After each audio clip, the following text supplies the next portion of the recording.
The forgotten architects of victory. Dawn broke over the Belarusian forests on June 23, 1944, as Marshal Konstantin Rokossovsky stood at his command post, watching the seconds tick away. In moments, he would unleash the largest military offensive of World War II, an operation so vast that it would dwarf even the D-Day landings in scope and audacity. Just 5 years earlier, he had been in a Soviet prison cell, his fingernails torn out, ribs shattered, awaiting execution. Now he held the fate of the Eastern Front in his hands. But Rokossovsky was not alone in this war of shadows and unexpected heroes. As his forces prepared to strike, a Polish general turned bartender was planning the liberation of France. A Japanese tiger was fighting his last desperate battle in the Philippines. And an American cavalryman turned modern warrior was revolutionizing amphibious warfare in the Mediterranean. Meanwhile, in the forests of Germany, the man they called Hitler's Fireman was performing tactical miracles with armies that existed largely on paper.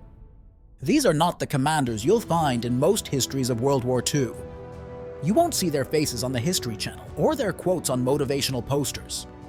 Yet together, they shaped the war as profoundly as any Eisenhower, Zhukov, or Rommel. Their innovations saved hundreds of thousands of lives. Their decisions altered the course of nations. Their triumphs and tragedies rewrote the rules of modern warfare. This is the story of 5 forgotten titans, men who rose from obscurity, disgrace, and exile to command armies that numbered in the millions.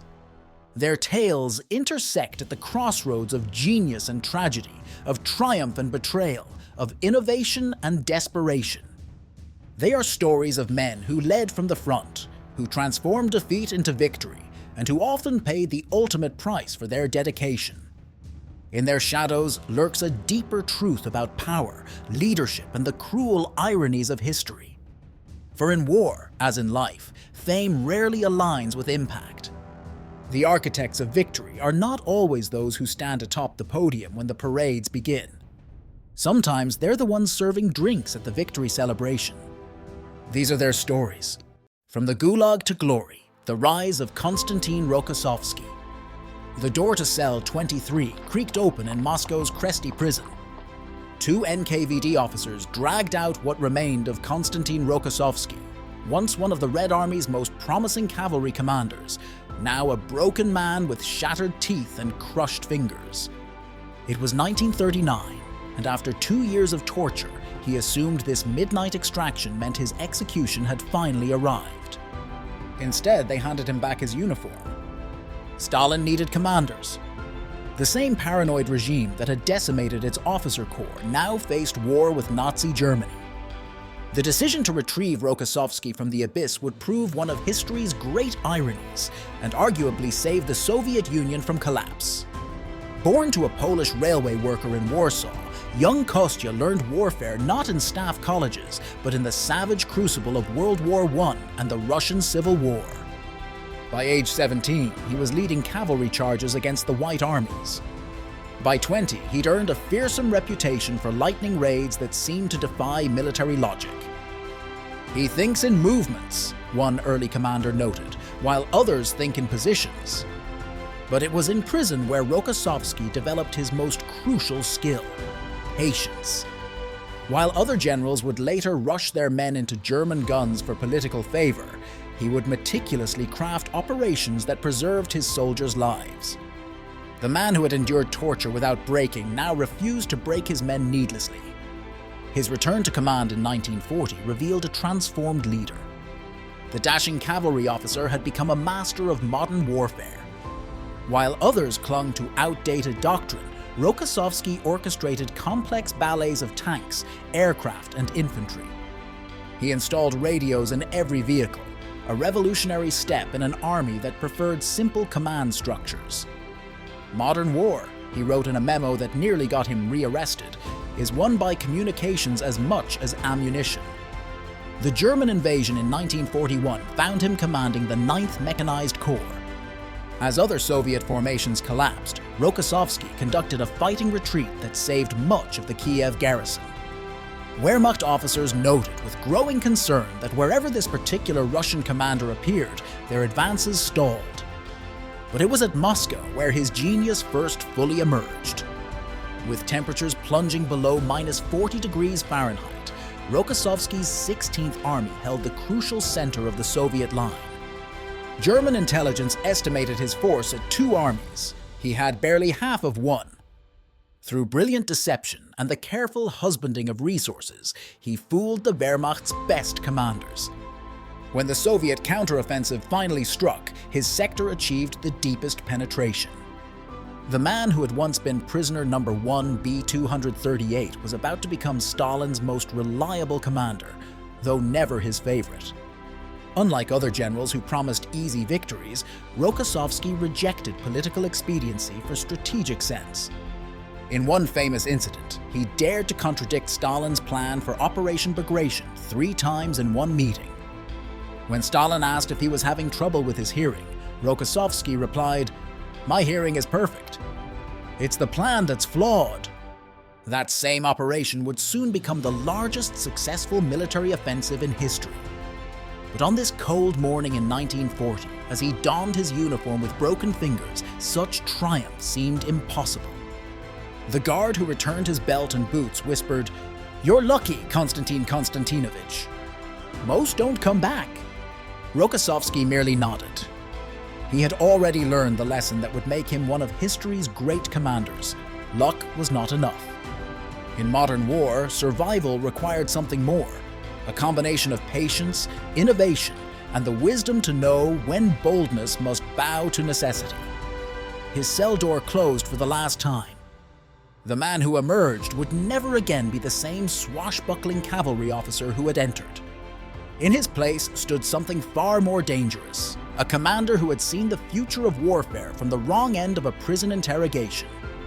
The Germans would soon learn just how dangerous such a man could be. The mastery of modern warfare.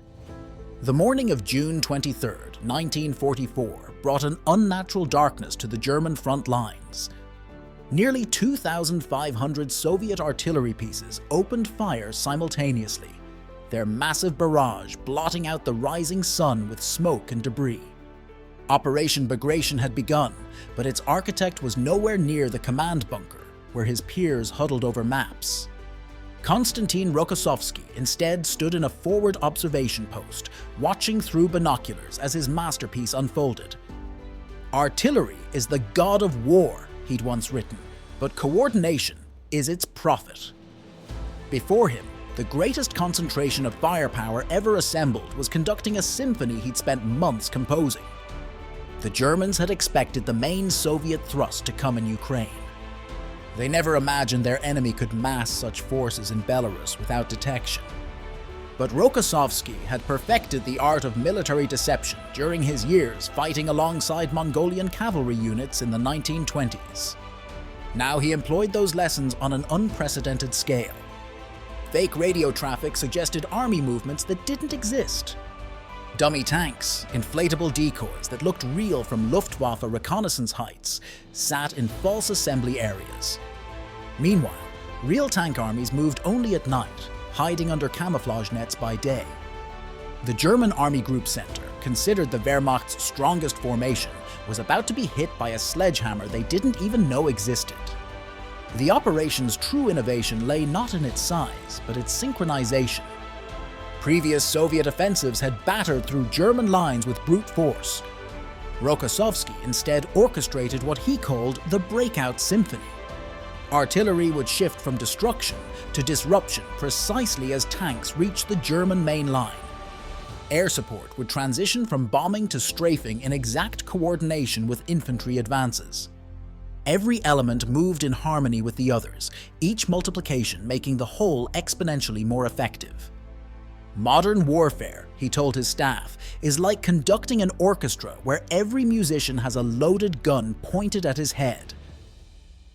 His preparations were so meticulous that each unit commander received a minute-by-minute schedule for the operation's first 3 days. The results exceeded even Stalin's wildest expectations. Within weeks, German Army Group Center ceased to exist as a fighting force.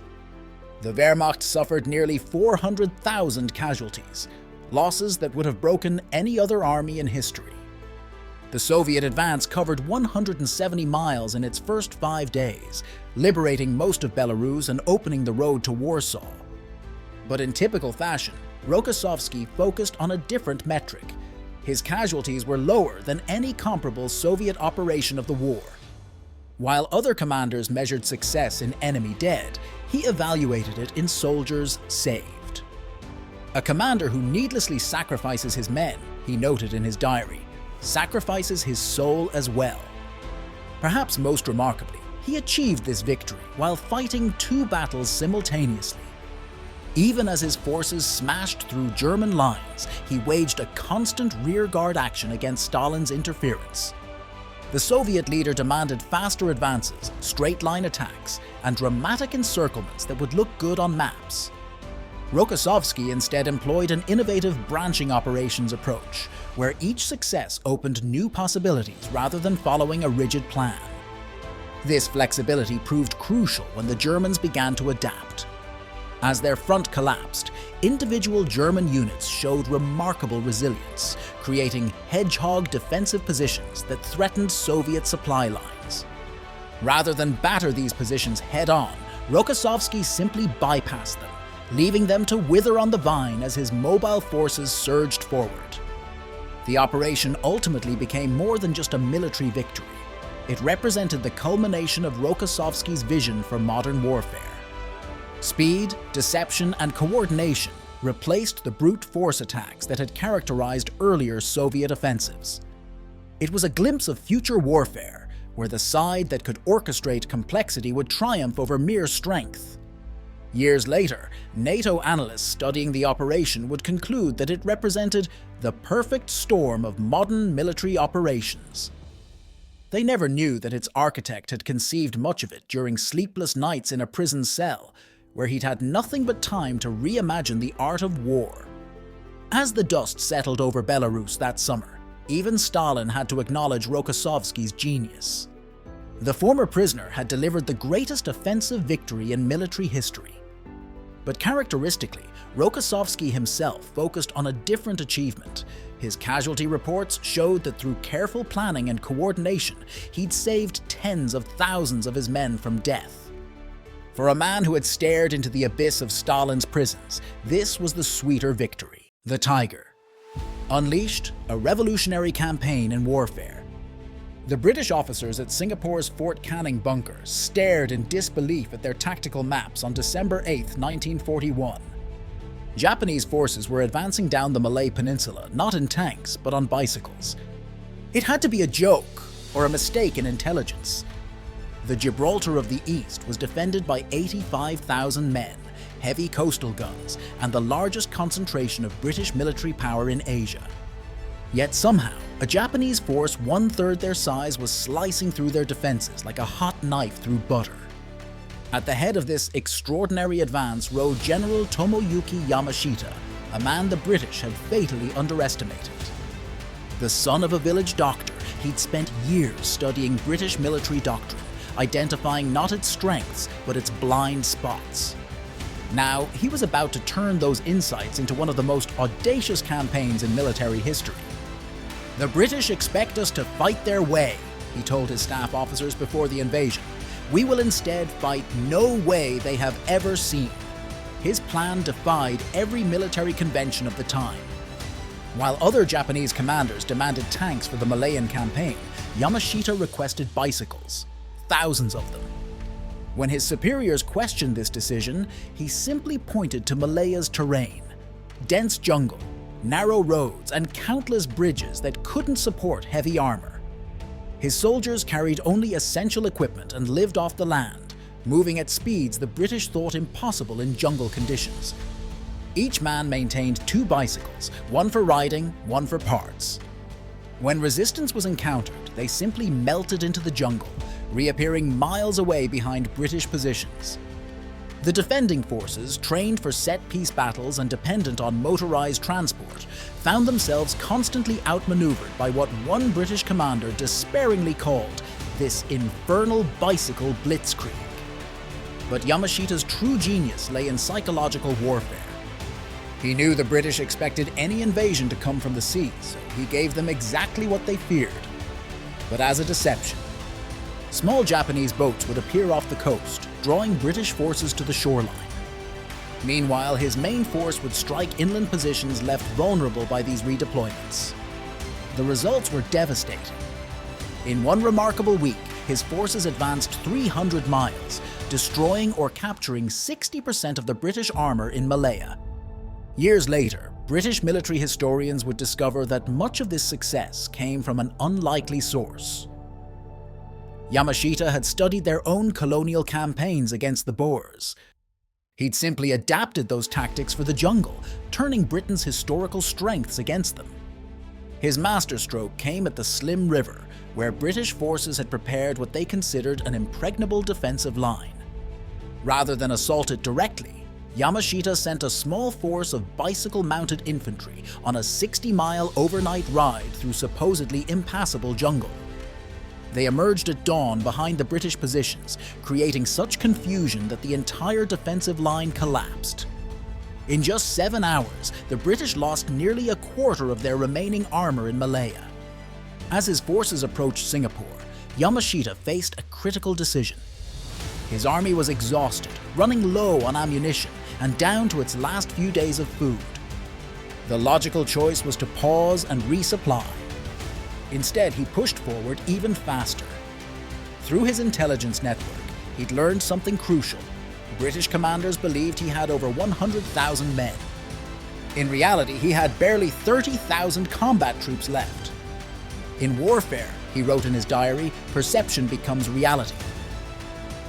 When the enemy believes you are strong, that is precisely the moment to be bold, even if you are weak. It was this insight that led to Singapore's fall. When his artillery opened fire on the city, Yamashita ordered his gun crews to constantly shift positions, creating the illusion of far more batteries than he actually possessed. He had his soldiers light thousands of extra campfires at night, suggesting a massive force was preparing for assault. The final blow came when he demanded Singapore's surrender, using language that implied he could destroy the city at will, when in fact his forces were almost out of ammunition. On February 15, 1942, the impregnable fortress of Singapore surrendered. The British commander, Lieutenant General Arthur Percival, led a force nearly 3 times the size of Yamashita's. As they met to arrange the surrender, Yamashita maintained his bold facade, but inwardly he was counting the minutes. He had less than 3 hours of ammunition left. The campaign would be studied for generations as a masterpiece of psychological warfare and mobility. But perhaps its greatest lesson lay in Yamashita's understanding of his enemy's mindset.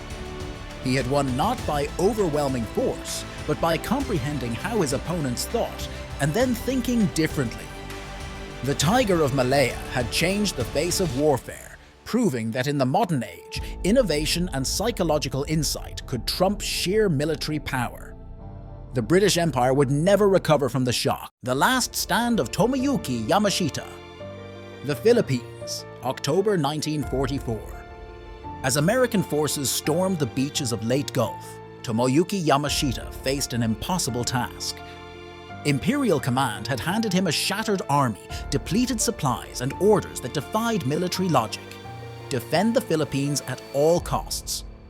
The victor of Singapore now commanded a defense that could only end in defeat. "They have given me a paper knife to fight a tank," he confided to his aide.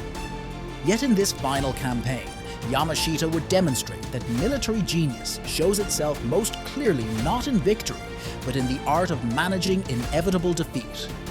His first action shocked his own staff. He abandoned Manila. The Imperial command was outraged. How could he give up the capital without a fight?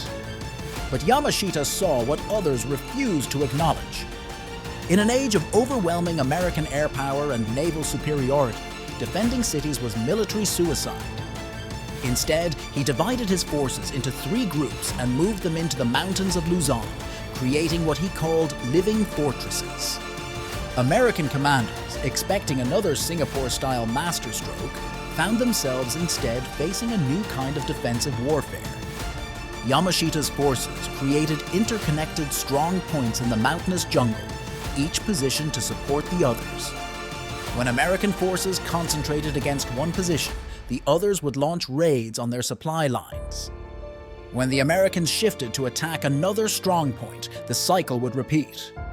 Modern warfare, Yamashita wrote in his last diary, is not about holding ground.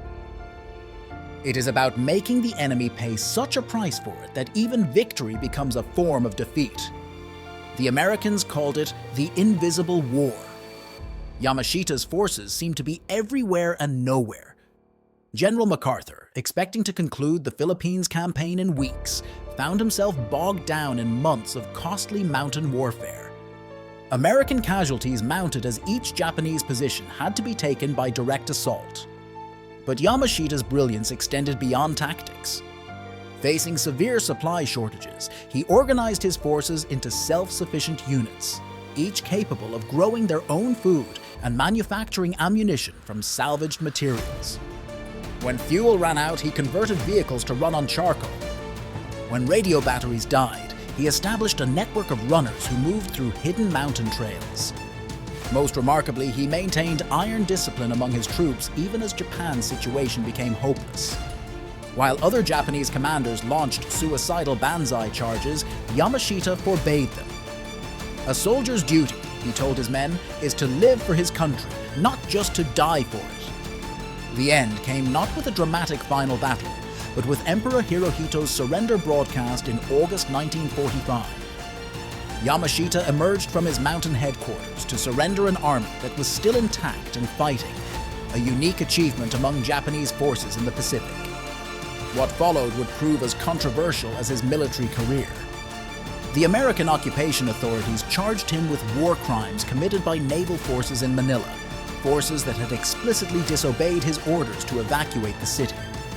The trial became a watershed moment in military law, establishing the principle of command responsibility that would influence international law for decades to come. On February 23, 1946, Yamashita faced the gallows in Manila. His final statement reflected the complexity of the man.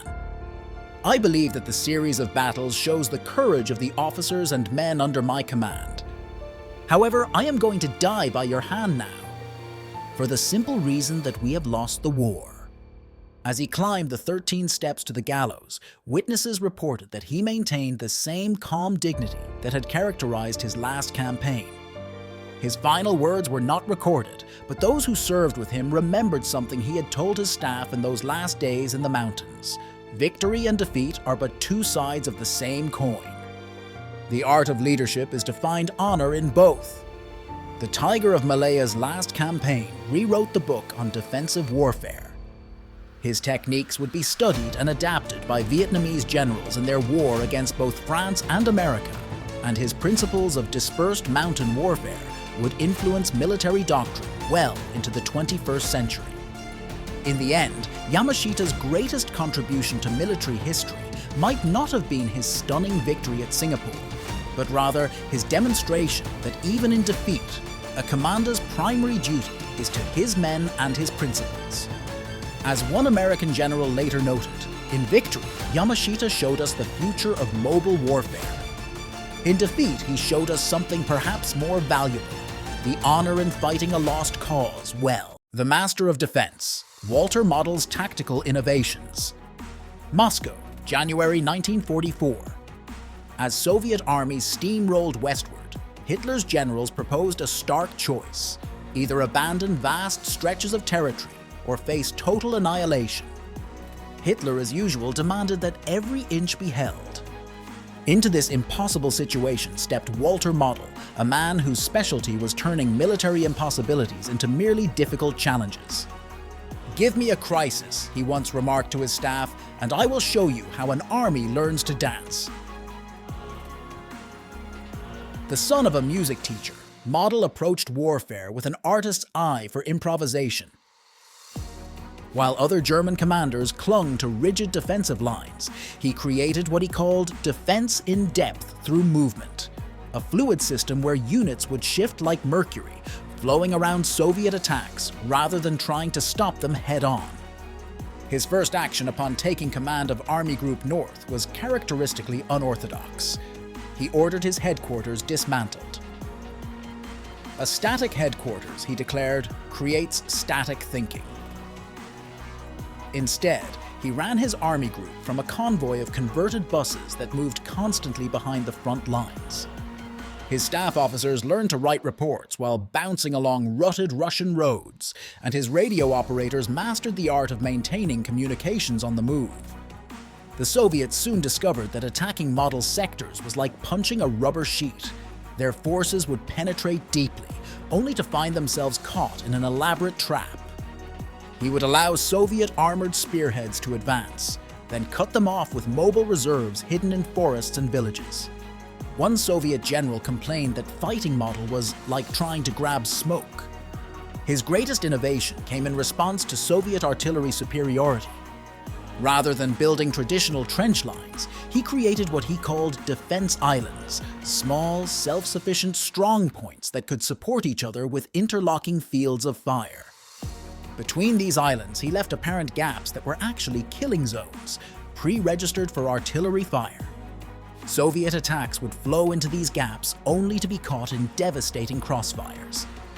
Modern defense, he wrote in a memo that was later found in his field notebook, is not about holding ground. It is about holding the enemy's attention while you strike him from an unexpected direction. This philosophy saved the German army from collapse in early 1944. When the Soviets launched Operation BGRation, Model's sectors bent but never broke. While other army groups disintegrated, his forces conducted an orderly withdrawal that saved hundreds of thousands of German soldiers from encirclement. But Model's true genius lay in his ability to inspire troops in seemingly hopeless situations. He was famous for appearing suddenly in the most dangerous sectors, personally directing artillery fire or organizing counterattacks. Unlike many German generals who commanded from distant chateaux, Model lived rough with his men. "A commander who sleeps in a bed," he once remarked, "loses touch with the reality of modern war." His methods were unconventional and often abrasive. He would fire senior officers on the spot if he found them in command posts rather than with their frontline units. He ignored rank and protocol, promoting junior officers who showed initiative and relieving generals who stuck to textbook solutions. "In this war," he told his staff, "we don't have time for yesterday's wisdom."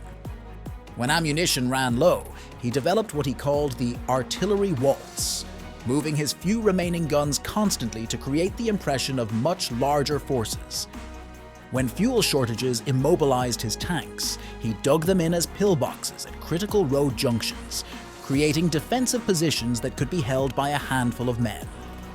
By the summer of 1944, Model was commanding more crisis sectors than any other German general. Hitler called him the Fireman of the Eastern Front, sending him to one collapsing sector after another. Each time he would arrive in his command bus, assess the situation firsthand, and begin improvising solutions that defied traditional military doctrine. But with each miracle, the demands grew greater. In August 1944, he simultaneously commanded Army Group Center and Army Group North, the only time in German military history that one general had led two army groups. Working from his mobile headquarters, sleeping only a few hours a night, he conducted what one military historian would later call the greatest defensive campaign in military history. Yet even Model could not change the war's inevitable outcome. As resources dwindled and Hitler's demands became increasingly divorced from reality, he found himself commanding armies that existed largely on paper. Still, he continued to innovate. His last great contribution was the development of what he called elastic defense zones, sectors where small, well-trained units could delay vastly superior forces through a combination of mobility and carefully prepared positions. In the end, Model's greatest achievement might have been in preserving something beyond military assets: the lives of his soldiers. Through his flexible defensive tactics and refusal to fight hopeless last stands, he saved hundreds of thousands of German troops from Soviet captivity. As one of his division commanders later wrote, Model understood that in a lost war, the true victory lies in preserving what can be preserved. His innovations in defensive warfare would influence military doctrine for decades to come. NATO planners studying how to defend Western Europe against Soviet attack would find themselves repeatedly returning to Model's principles of mobile defense and flexible response. The music teacher's son had indeed taught armies to dance, even if it was a dance of survival rather than victory. The final battle, Walter Model's last stand. Ruhr Valley, April 1945. Walter Model stood in the morning mist, studying a map spread across the hood of his command vehicle. After years of choreographing brilliant defensive campaigns, he faced a battle that no amount of tactical genius could salvage. 1 million Allied troops had encircled the Ruhr pocket, trapping 250,000 German soldiers in Germany's industrial heartland. Sometimes, he told his last assembled staff officers, a commander's greatest duty is to recognize when genius is no longer enough. It was perhaps the most honest thing any senior German commander had said in months. The scene was a far cry from the organized chaos of his mobile headquarters during the Russian campaigns. His once mighty army group had been reduced to a collection of scattered battle groups, many commanded by teenagers. Fuel was so scarce that vehicles were abandoned where they ran dry. Artillery pieces fired their last rounds and became pillboxes. Yet even in these final days, Model's innovative mind refused to stop working. He developed what he called micro-sector defense, turning individual city blocks into fortresses that could be held by a handful of men. When ammunition ran critically low, he ordered his remaining artillery to fire only at night, maximizing the psychological impact of his dwindling resources. But unlike other Nazi leaders who prolonged the inevitable at the cost of civilian lives, Model faced the end with clear-eyed pragmatism. He ordered his forces to protect vital infrastructure that the local population would need after the war. Food warehouses were declared off-limits for destruction. Water treatment plants were specially defended, not from the Allies, but from fanatics who would destroy them in the name of scorched earth tactics. "We are soldiers," he told his last gathering of division commanders, "not executioners of our own people." It was a stark departure from Nazi ideology, and one that would save countless German civilian lives in the war's final days. As American forces tightened the noose around the Ruhr, Model made his final command decision. On April 15, 1945, he officially dissolved his army group, releasing his soldiers from their oath of allegiance. "You have fought with honor," his last order read, "now save yourselves for Germany's future." But Model himself would not surrender. The man who had commanded more German soldiers than any other World War II general chose a solitary end. On April 21, 1945, he walked into the woods near Duisburg. His body was found 3 years later by a forestry worker. In his pocket was a final letter to his family that revealed the burden of command in a losing war. A commander must live with his decisions long after the battles are over. "I choose to end mine here."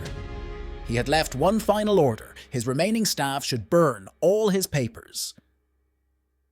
"History," he wrote, "has enough heroes. It doesn't need my justifications." But he couldn't erase his impact on military thinking. His innovations in defensive warfare, the mobile headquarters, the flexible response doctrine, the preservation of civilian infrastructure during retreat, would influence military planning for generations. American generals studying the Ruhr campaign would later note a paradox. Model's final battle, while a defeat, might have been his masterpiece of command. In dissolving his army group rather than fighting to the last man, he had saved more than 200,000 German soldiers from death or Soviet captivity. In protecting civilian infrastructure, he had given the local population a chance at post-war survival. Model's final act defied the Nazi narrative of glorious last stands. Instead, he demonstrated that sometimes the highest form of military leadership is knowing when to end the fighting. As one American general later observed, "In victory, Model showed us how to defend. In defeat, he showed us how to face reality." The woods where he ended his life would eventually become a peaceful park. Nothing marks the spot where one of history's great defensive commanders made his final decision.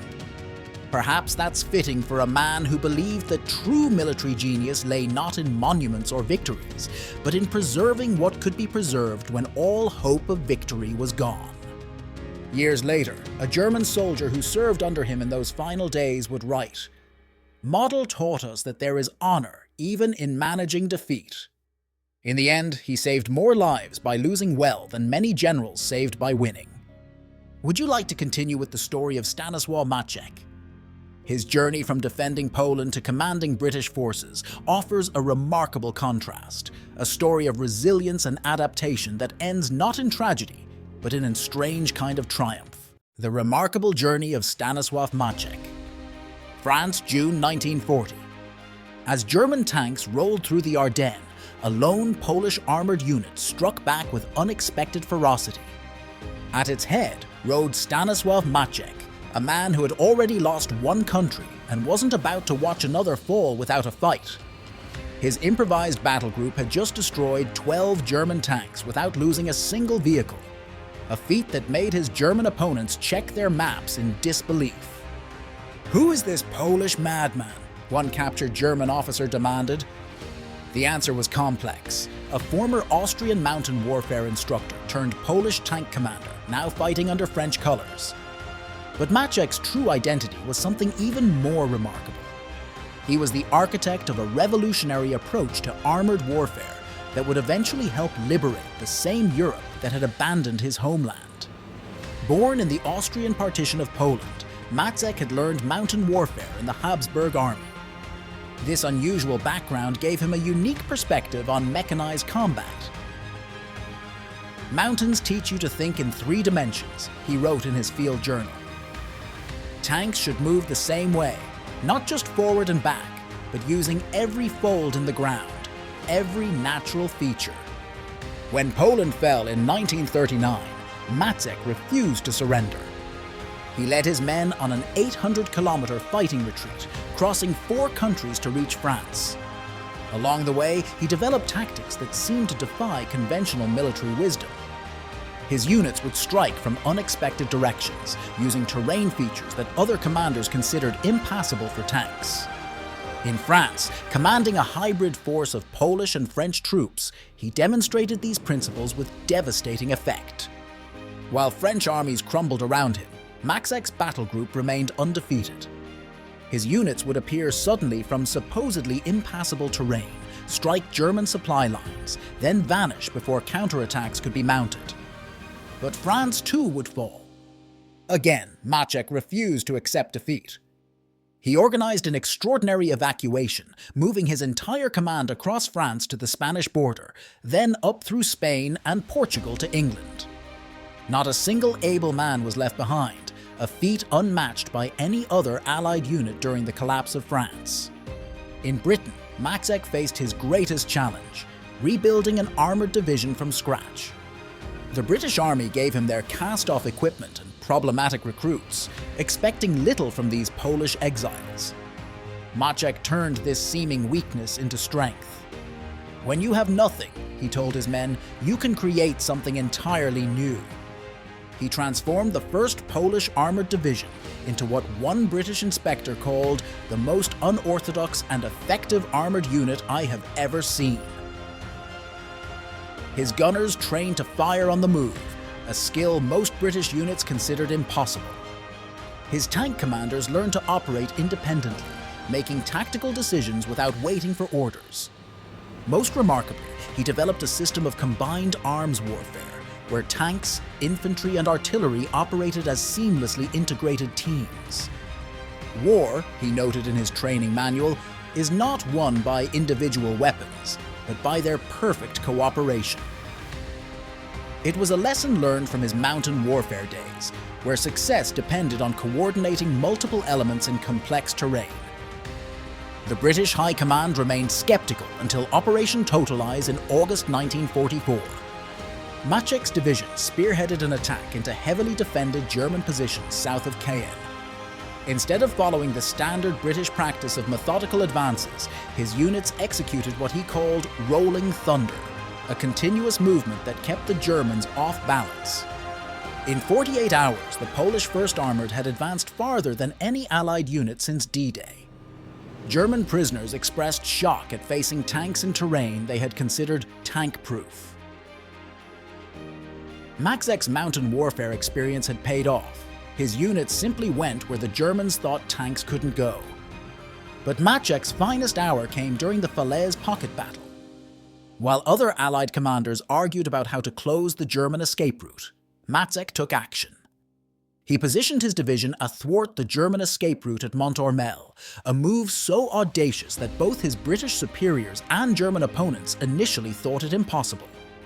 For 3 days, his troops held what became known as the Maczek Line, fighting in all directions as the desperate German 7th Army tried to break out. His units were cut off, running low on ammunition and supplies, but they didn't break. When relief finally arrived, they had destroyed over 200 German tanks and effectively sealed the fate of German forces in Normandy. A British war correspondent who witnessed the battle wrote, "The Poles fought with a cold fury that seemed to come from somewhere beyond normal military experience. Later I understood, they were fighting not just for victory but for redemption." The man who had lost 2 countries was about to help liberate a continent. But the greatest tests of his character still lay ahead, not on the battlefield, but in the peace that followed. Would you like me to continue with the next chapter about Maczek's post-war years? It's a remarkable tale of how one of the war's most successful commanders ended up serving drinks in an Edinburgh hotel, and how justice sometimes takes decades to arrive. Victory's bitter fruit. The story of Stanisław Maczek. In the bar of the Learmonth Hotel, an elderly man polished glasses with practiced efficiency. A customer, noticing his precise movements and military bearing, asked if he'd served in the war. "You could say that," Stanisław Maczek replied with a slight smile. He didn't mention that he had commanded 16,000 men, liberated 3 countries, or that the medals he'd earned would fill a display case. The victor of Falaise had become a bartender in exile. While his British counterparts enjoyed comfortable retirements on military pensions, Maczek faced a crueler fate. The communist regime in Poland had stripped him of citizenship. Britain, despite his service, classified him as a foreigner ineligible for a military pension. The man who had helped seal the Allied victory in Normandy now worked 60-hour weeks to support his family. Yet in this third exile, Maczek displayed the same quiet dignity that had characterized his command style. He never complained about his circumstances. When former soldiers from his division discovered their commander working as a bartender, they tried to organize a pension fund. Maczek initially refused, saying, "There are men who need it more." The bar became an unlikely monument to an extraordinary military career. Former soldiers of his division would make pilgrimages to Edinburgh, often standing at attention before approaching their former commander for a drink. German officers who had fought against him sometimes came too, drawn by stories of the Polish general who had outmaneuvered them in Normandy. One evening in 1960, a distinguished elderly gentleman entered the bar and sat silently watching Maczek work. Finally, he introduced himself as Field Marshal Montgomery. "I had to see it for myself," Montgomery said. "One of the best armoured commanders I ever had, serving drinks in a Scottish hotel." He offered to intervene with the British government. Maczek declined, saying simply, "I serve where fate puts me." But fate had one final campaign in store for the old warrior. In 1989, as communism collapsed in Eastern Europe, Poland's new democratic government discovered Maczek's story. The reaction was immediate and profound. In a ceremony that brought tears to hardened veterans, Poland restored his citizenship and rank. French President François Mitterrand personally presented him with the Legion of Honor. Perhaps the most poignant recognition came from the Dutch city of Breda, which Maczek's forces had liberated in 1944. Learning of his circumstances, the city council voted him an honorary citizenship and a lifetime pension. When asked why they had done this for a Polish general, the mayor replied, "Because when he liberated our city, he forbade his troops to fire artillery at the historic center. He said, "We are fighting for civilization, not against it." Maczek lived to be 102, long enough to see Poland free again and his military innovations vindicated. NATO commanders studying his Normandy campaigns discovered principles of armored warfare that remained relevant in the age of modern tanks. His emphasis on combined arms operations and tactical flexibility became cornerstones of modern military doctrine. In his final years, he wrote a memoir titled From Podwalczyska to Scotland, but characteristically focused more on his soldiers' achievements than his own. When asked about his most important military innovation, he would say simply, "Taking care of my men." Everything else was just tactics. He died in 1994, the last of the great World War II commanders. At his funeral, honor guards from 4 nations stood watch. The Polish government sent a military aircraft to return his ashes to Krakow, where he was buried with full military honors in the Avenue of the Worthy. Today, a small plaque marks the site of the Learmonth Hotel bar where he spent his exile years. It reads simply, "Here worked a man who knew how to win without hatred and lose without bitterness." Perhaps that was Maczek's greatest victory, not the battles won in 3 wars, but the dignity maintained through 3 exiles. As one of his former officers wrote, "He taught us that true command is not about the power you wield, but the example you set." The bottle-lined shelves of an Edinburgh bar had proved as worthy a command post as any battlefield headquarters. In the end, Stanisław Maczek had demonstrated that the greatest victories are sometimes won far from any battlefield. Would you like me to continue with Lucian Truscott's story? His rise from cavalry officer to innovative amphibious warfare commander offers yet another fascinating perspective on how World War II transformed both warfare and the men who waged it. From cavalry to commandos, the transformation of Lucian Truscott. A lean American colonel stood in driving rain, watching his men scale the treacherous cliffs of the Highlands. Lucian Truscott, former cavalry officer turned commando creator, checked his stopwatch and frowned. "Again," he barked, "faster this time. The Germans won't wait while you find your footing." The transformation of this Oklahoma-born cavalryman into the architect of American special operations was perhaps the war's most improbable reinvention. When General Marshall had summoned him to Washington with orders to create an American Ranger Force, Truscott had one question: "What's a commando?" 6 months later, he had not only learned, he had revolutionized the concept. While British commandos focused on raid tactics, Truscott envisioned something more ambitious: units that could spearhead full-scale amphibious invasions. "The next war," he wrote in his proposal, "will be won by those who can strike from the sea at points of their own choosing." His methods broke every rule in the US Army training manual. He abolished rank during training exercises. Officers carried the same loads as privates and ate the same K rations. He required every man, regardless of rank, to master small boat handling in heavy surf. Most controversially, he insisted his Rangers learn to navigate by the stars, arguing that technology could fail, but the sky remained constant. "Modern warfare," he noted in his training diary, "demands ancient skills used in revolutionary ways." The British Special Operations executive, initially skeptical of this American upstart, soon found themselves borrowing his innovations. His continuous action doctrine, where units trained by conducting actual missions rather than exercises, became the template for special operations training worldwide. But Truscott's greatest contribution came in reimagining amphibious warfare. Traditional doctrine called for slow, methodical build-ups after establishing a beachhead. Truscott instead developed what he called rolling assault waves, continuous movements inland supported by naval gunfire that never allowed the defense to stabilize. During the Sicily landings, he put these theories to the test. While other commanders waited for perfect conditions, Truscott's 3rd Infantry Division hit the beaches in heavy surf. His pre-trained boat crews landed units exactly where planned, while his innovative shore fire control teams coordinated naval gunfire with unprecedented precision. The result stunned military observers.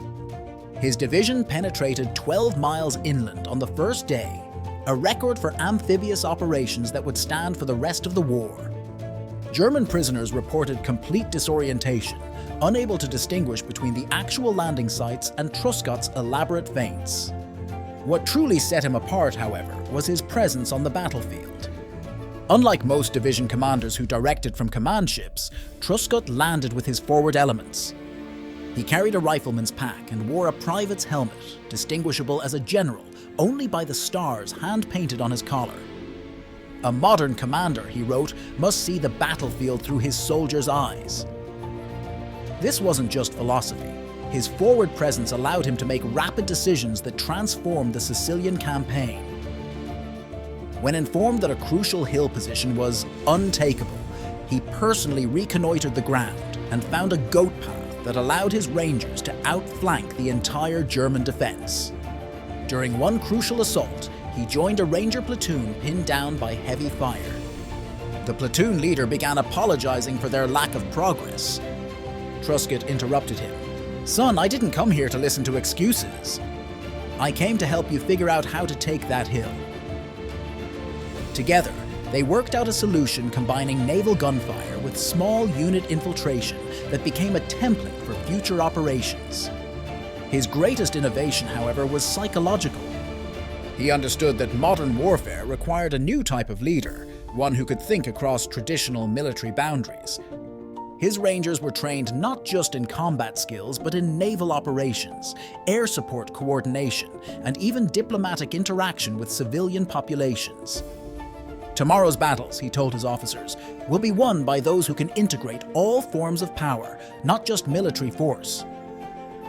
The cavalry officer who had once asked, "What's a commando?" had become the father of modern special operations warfare. But his greatest tests still lay ahead in the mountains of Italy, where he would prove that innovation wasn't just for special forces, it could transform entire armies. Victory in the mountains, Truscott's innovative warfare. Lucian Truscott stood on a windswept ridge, studying the ancient monastery that had defied 3 months of Allied attacks. While other generals plotted frontal assaults, Truscott saw something different in the terrain. "Mountains," he told his staff, "are like ocean waves frozen in stone. And like waves, they have channels that flow between them." Now commanding the VI Corps, he was about to demonstrate how traditional military doctrine could be transformed by unconventional thinking. While other Allied forces battered themselves against Cassino's defenses, Truscott planned what he called mountain infiltration warfare, a radical departure from standard military practice. His first action shocked the army hierarchy. He ordered his entire corps to train in mountain climbing. Supply officers protested when he requisitioned thousands of pairs of rubber-soled shoes.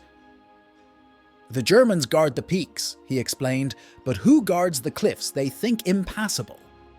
Under cover of darkness, his troops practiced scaling cliff faces while carrying full combat loads. He brought in Italian mountain guides to teach advanced climbing techniques. Artillery crews learned to disassemble their guns and move them up sheer rock faces piece by piece. "In modern war," he noted, "the impossible is simply that which hasn't been practiced enough." The results shattered German defensive doctrine. Truscott's forces would appear suddenly on mountain peaks the Germans had deemed untouchable, cutting supply lines and forcing the abandonment of carefully prepared positions. One German commander complained that fighting Truscott was like trying to defend against ghosts who walk through walls. But Truscott's true genius lay in his ability to combine multiple forms of warfare. He synchronized his mountain operations with amphibious landings along the coast, creating what he called three-dimensional pressure. When German forces shifted to counter one threat, they would find themselves exposed to another. His command style remained uniquely hands-on. During the advance north of Rome, he was found helping a tank crew dig their vehicle out of mud. When an embarrassed tank commander apologized for the general doing manual labor, Truscott responded, "Son, the only labor a general should be ashamed of is poor planning." This personal touch proved crucial in one of the war's most challenging operations, the amphibious end run at Anzio. When the initial breakout bogged down, Truscott took command of a deteriorating situation. His first act was to walk the entire front line, talking with individual soldiers and unit commanders. Within hours, he had completely reorganized the battle plan based on ground-level realities rather than headquarters maps. His most innovative contribution came in solving the war's most persistent problem: the gap between infantry and armor. Traditional doctrine kept tanks and infantry in separate units, trying to coordinate their actions through elaborate plans. Truscott instead created what he called battle teams, permanent combinations of infantry, tanks, and engineers that trained together constantly. Modern warfare, he wrote, is too complex for units to learn to work together under fire. They must live together, train together, and fight together. The effectiveness of this approach became clear during the breakout from Anzio. His battle teams advanced faster and took fewer casualties than any other Allied formation in Italy. German prisoners reported that defending against Truscott's forces was particularly devastating because every American attack seemed to combine all arms in perfect coordination.